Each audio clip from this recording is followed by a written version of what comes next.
Hello everyone, मैं स्नेहा। मेरे channel में आप सभी का स्वागत है। आज बनाऊंगी मैं पैनकेक, वो भी 10 से 12 मिनट के अंदर, झटपट। और इसे बनाने में कोई तामझाम नहीं है। मुझे बहुत ज़्यादा क्रेविंग हो रही थी और छोटे बेटे को भी मन था कि केक बनाइए, तो मैंने सोचा कि चलो पैन में ही बना ली जाए। तो फ्रेंड्स, अगर आज की मेरी वीडियो पसंद आए तो इसे लाइक करें, बहुत सारे दोस्तों में शेयर करें, और मेरे चैनल पर नए हैं तो सब्सक्राइब करना बिल्कुल ना भूलें। तो करना क्या है कि ले लेना है पैन में अच्छे से तेल लगा लेना है। तेल लगाने के बाद करना क्या है कि एक बटर पेपर मैंने पहले से तैयार करके रखा हुआ है, उस बटर पेपर को इस पर रख देना है। बिल्कुल सेम प्रोसेस करना है जैसे हम लोग केक टिन में करते हैं। और इसके ऊपर भी अच्छे से तेल की ग्रीसिंग कर लेनी है, अच्छे से पूरे में अच्छे से कर लेना है। उसके बाद मैंने यहाँ पर हल्का सा गर्म दूध लिया है। मैं बटर मिल्क बनाऊँगी तो इसके लिए गर्म दूध में 2 चम्मच यहाँ पर विनेगर डाल देना है। तो ये मैंने वाइट वाली विनेगर ली है और इसे डालकर हल्का मिक्स कर देना है। 2 मिनट में ये अच्छे से फट जाएगी और आपकी बटर मिल्क तैयार हो जाएगी। इसके बाद एक बड़ी सी बर्तन ले लेनी है सूखी, जिसमें हम लोग ड्राई इंग्रेडिएंट को तैयार कर लेंगे। तो मैं अभी जिस कप का नाप लूँगी उससे का मेरा एक कमेंट्स आया था कि आप मैडम हाफ कप के नाप से 1 कप कैसे लेती हैं। तो वही मैं बता दूं कि ये जो कप है इस पर हाफ कप ऑलरेडी लिखी हुई रहती है। तो इस कप से आपको 1 कप भर के लेना है। यही मैं बताना चाह रही थी पिछली वीडियो में भी, लेकिन पता नहीं आपको नहीं समझ में आया, तो मैं यहाँ पर आपको क्लियर कर दूँ कि जो हाफ कप लिखा हुआ है उससे भर के 1 कप लेना है। तो यहाँ पर ये इसमें भी लिखा हुआ है 1 कप। तो 1 कप मैंने मैदा लिया और ये वाली जो चीनी ले रही हूँ ये हाफ कप वाली है, इससे भर के मैं हाफ कप यहाँ पर चीनी ले रही हूँ। अब इसके बाद जो एक और जो कप आएगी वो आएगी 1/4 कप। तो उससे मैं यहाँ पर लूँगी कोको पाउडर, यानी 1/4 कप। और ये जो कप मैं ले रही हूँ ये 1/4 कप उस पर लिखा रहता है, तो ये 1/4 कप है। और केक बनाने में अगर आप अच्छे से नाप से बनाइएगा केक, तो आपकी केक बहुत अच्छी बनेगी, बहुत अच्छे से बन जाती है। तो नाप बहुत मायने रखता है। और यहाँ पर मैंने कोको पाउडर वगैरह भी ले लिया। अब मैं ले रही हूँ रेगुलर चम्मच से यहाँ पर 1 चम्मच बेकिंग पाउडर और आधा चम्मच लूँगी मैं बेकिंग सोडा। रेगुलर चम्मच ले रही हूँ ताकि आपको कोई दिक्कत नहीं हो। अगर आपके पास नाप है तो नाप से भी ले सकते हैं। तो मेरे पास बेकिंग पाउडर और बेकिंग सोडा वाली चम्मच नहीं है, तो मैं रेगुलर चम्मच से ही डालती हूँ। और ये मैंने रेगुलर चम्मच से आधा चम्मच, एकदम प्रॉपर आधा चम्मच लिया है मैंने बेकिंग सोडा। सभी चीज़ें क्लियर हो गई होंगी। कोई भी डाउट हो फिर से आप कमेंट्स कर सकते हैं। उसके बाद अब क्या करना है, इस केक का टेस्ट बढ़ाने के लिए मैं यहाँ ऐड कर रही हूँ थोड़ी सी 1 पिंच नमक। केक में जाती ही है। तो केक को बेकरी स्टाइल बनाना है तो उसमें मिल्क पाउडर ज़रूर डालें, किसी भी ब्रांड का। तो यहाँ पर मैंने लिया है रेगुलर चम्मच से 1.5 चम्मच भर के मैंने लिया है मिल्क पाउडर, क्योंकि मैंने 1 कप मैदा लिया उसके अनुसार यहाँ पर मिल्क पाउडर लिया है। अब सभी चीज़ों को अच्छे से मिक्स कर देना है। सूखे इंग्रेडिएंट को अच्छे से छान लेना है। छानने से भी ये बहुत हल्की हो जाती है और इस कारण से भी केक आपकी बहुत अच्छी बनती है। तो हर बार केक जब भी बनाइए सभी चीज़ों को छान कर जरूर लीजिए, कितने भी फ्रेश है छान कर जरूर लीजिए। तो मैंने सारे सूखे इंग्रेडिएंट अच्छे से छान लिए हैं। तो चम्मच लेकर मैंने सारे सूखे इंग्रेडिएंट को एक जैसा अच्छे से मिक्स कर लिया है, क्योंकि मैं वो लेयर बाय लेयर डाल रही थी तो सबको मैंने अच्छे से मिक्स कर लिया। अब जो मैंने बटर मिल्क तैयार किया था वो अच्छे से फट गई थी, तो उसे मैंने डाल दिया है। अब मैं इसे मिक्स करूँगी। तो बटर मिल्क डालने के बाद मैंने उसी प्लेट से 1 प्लेट पानी और भी डाल दिया था। अब इन सभी चीज़ों को अच्छे से मिक्स कर दूँगी एक जैसी। मैंने पानी लिया है, अगर आपको पसंद हो तो आप यहाँ पे पानी की जगह दूध भी ले सकते हैं। और इसकी उसी तरह से हल्की रिबन कंसिस्टेंसी जैसी आपको बैटर तैयार कर लेनी है। अच्छे से इन सारे सूखे इंग्रेडिएंट को इस पानी के साथ मिक्स कर लेना है। और दोनों चीज़ों को अच्छे से मिक्स कर दिया और यहाँ देखिए परफेक्ट मेरी रिबन कंसिस्टेंसी की ये बैटर बनकर तैयार हो गई है, अच्छे से मिक्स हो गई है। और सभी चीज़ें मैंने डाल दी है। वीडियो मैंने थोड़ा फास्ट किया हुआ है इसलिए आपको थोड़ी सी फास्ट दिख रही है, लेकिन मैं मीडियम हाथ से ही मिला रही हूँ। विस्कर से अच्छी तरह मिलाने के बाद एक बार मैंने स्पैचुला से इस तरह से कट एंड फोल्ड मेथड से अच्छे से मिला लिया, ताकि ये बैटर थोड़ी सी हल्की हो जाए और एक अच्छी सी बाइंडिंग जैसी हो जाए।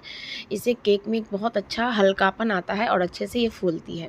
तो स्पैचुला से ज़रूर इस मेथड से आप एक बार बैटर को चलाएं। बैटर को हल्के हाथ से चलाने के बाद जो मैंने पैन तैयार करके रखा था उस पैन में मैंने बैटर को डाल दिया है। और इसमें पूरे बैटर को डालने के बाद हल्का सा इस पैन को भी टैप कर लूँगी।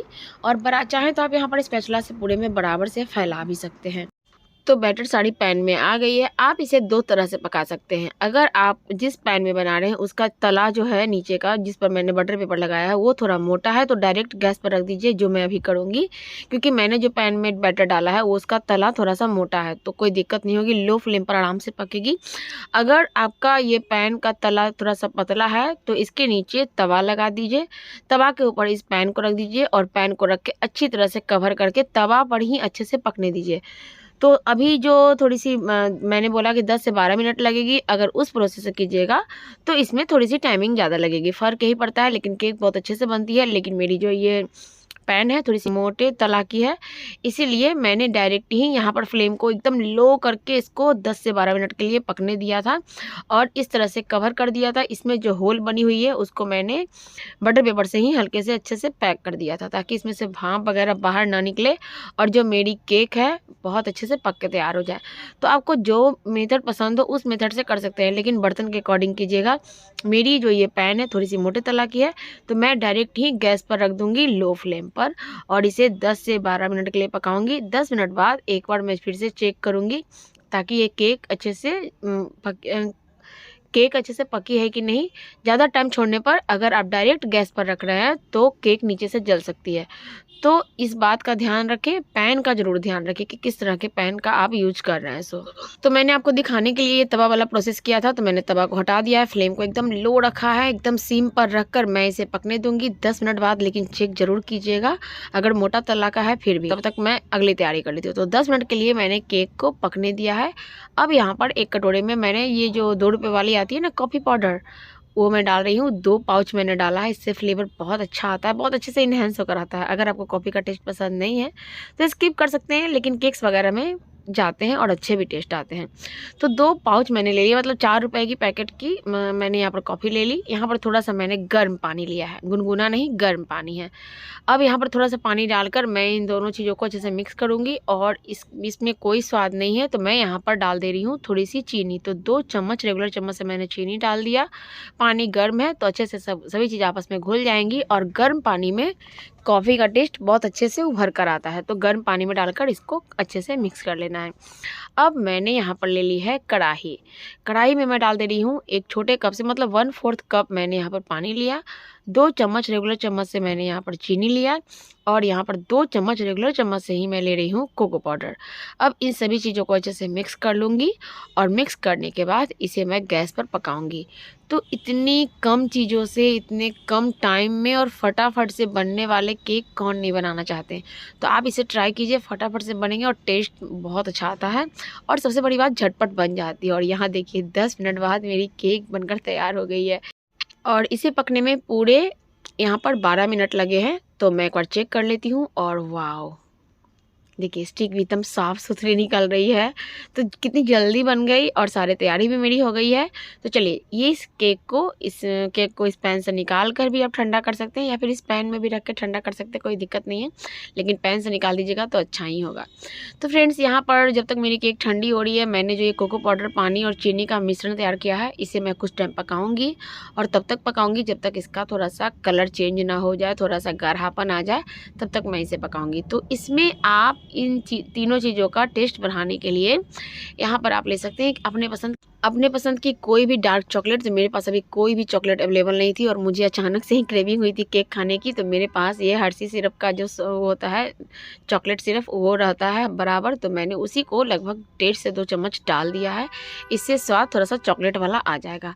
अब इन सभी चीज़ों को डालने के बाद मैं इसे मीडियम फ्लेम पर कंटिन्यू पकाऊंगी और इसी बीच मैंने यहाँ पर डाल दिया घर की फ्रेश मलाई, जो मेरी फ्रिज में रखी हुई थी और ये जमी हुई सी है और ये लगभग छोटी कटोरी से आधी कटोरी है। इससे एक शाइनिंग आएगा इस सॉस में और टेस्ट भी बढ़ जाएगा। तो अब सभी चीज़ों को पकाकर अच्छे से गाढ़ा कर लेना है। तो यहाँ देखिए मैंने इसको अच्छे से गाढ़ा कर लिया, थोड़ी सी मलाई अभी भी है क्योंकि मलाई काफ़ी जमी हुई थी। तो अच्छे से इसको पका लेना है। पकाने के बाद इस सॉस की कंसिस्टेंसी कुछ इस तरह की हो जाएगी। मतलब पहले से थोड़ी सी गाढ़ी भी हो जाएगी और टेस्ट इसका बहुत अच्छा आता है। तो अगर आपके पास डार्क चॉकलेट का ऑप्शन नहीं है तो आप 3 चीज़ों से भी इस लिक्विड गनाश को बना सकते हैं। सिर्फ कोको पाउडर, चीनी और पानी से ही बना सकते हैं। अगर घर की फ्रेश मलाई थोड़ी सी डाल दीजिएगा तो वो बहुत अच्छा हो जाता है। और घर में हमेशा मलाई तो होती ही है, तो और भी चीज़ें नहीं हो और अचानक से केक खाने का मन करे तो इस तरह से कोको पाउडर का गनाश बना लीजिए। और इस गर्मा गर्म गनाश को मैंने छान लिया है ताकि जो भी इसमें टुकड़े वगैरह हों अच्छे से छन जाए और एकदम स्मूथ सी मेरी लिक्विड गनाश बनकर तैयार हो जाए।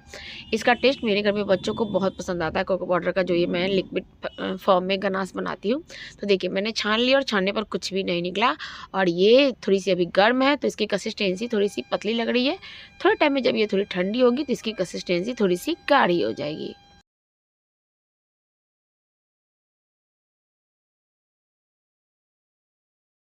तो सॉस अभी काफ़ी गर्म है तो और यहाँ पर जो केक मेरी है वो पूरी तरह से भी ठंडी नहीं हुई है, क्योंकि पैनकेक में अगर गर्मा गर्म में हल्का प्रोसेस किया जाए तो काफ़ी अच्छा होता है। तो ये हल्की सी नॉर्मल हुई है क्योंकि मैंने इसे स्लैब पर ही छोड़ दिया था। अब क्या करती हूँ कि इसके नीचे जो बटर पेपर मैंने लगाया हुआ था इस बटर पेपर को निकाल लूँगी और फिर से पैन में इस केक को ट्रांसफ़र कर दूँगी। तो बटर पेपर लगाने के बाद बटर पेपर हटाने के बाद मैंने सीधा कर लिया फिर से इस केक को और ये गर्म है तो हल्के हल्के हाथ से फॉर्क से इस तरह से होल्स बना लीजिए ताकि अच्छी तरह से जब मैं इसमें कोई भी चीज़ डालूं तो अंदर से सोक हो जाए और जब ये सोक होगी तो इसमें एक सॉफ्टनेस आएगी। और आपने एक चीज़ नोट किया होगा, स्टार्टिंग में मैं बताना भूल गई थी, आज जो मैंने केक बनाया है वो ऑयल फ्री है एकदम, बिल्कुल इसमें तेल नहीं गया है, कुछ नहीं गया है, कहीं पर तेल बटर का मैंने यूज नहीं किया है। तो गर्मा गर्म केक को हल्के हल्के फॉक से होल्स बनाने के बाद जो मैंने कॉफ़ी पाउडर बना के रखा हुआ था उस कॉफ़ी पाउडर को इसमें डाल देना है ताकि जो होल्स बनाया है मैंने उसके अंदर सारे ये जो कॉफ़ी की पानी है वो अंदर तक जाए और केक को सॉफ्ट बना दे।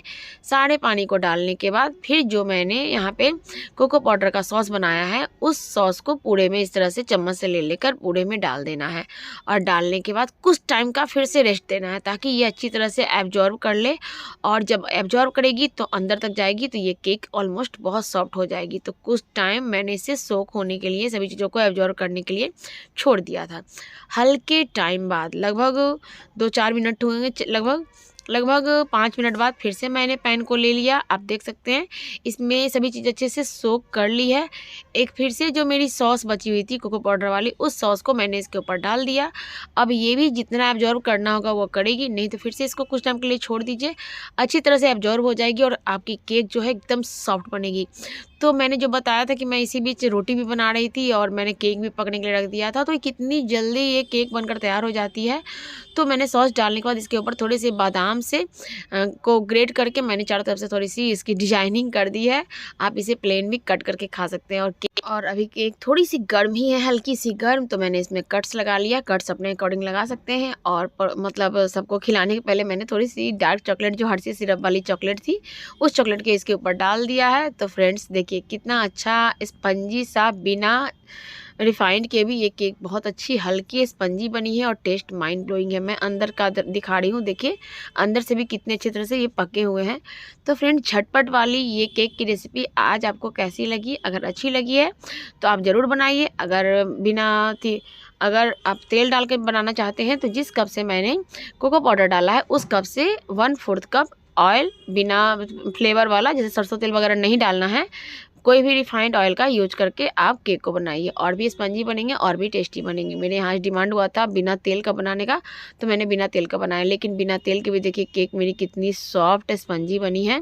मैं एक बाइट तोड़ के दिखा रही हूँ और एक बाइट खाने के बाद मुझे और भी खाने का मन हो रहा था तो मैं देखिए खाई जा रही हूँ। तो फ्रेंड्स आज की मेरी जीरो ऑयल केक की रेसिपी कैसी लगी? अगर अच्छी लगी है तो फटाफट से बना डालिए, कम टाइम में जल्द से जल्द बन जाती है और घर में सभी को बहुत पसंद आएगी। और आज की रेसिपी पसंद आई हो तो इसे एक लाइक तो बनता है। वीडियो अच्छी लगी हो तो बहुत सारे दोस्तों में शेयर कीजिए और मेरे चैनल पर नया है तो सब्सक्राइब करना बिल्कुल ना भूलें। फिर मिलती हूँ नई रेसिपी के साथ। Okay bye bye, thanks for watching. जय माता दी दोस्तों।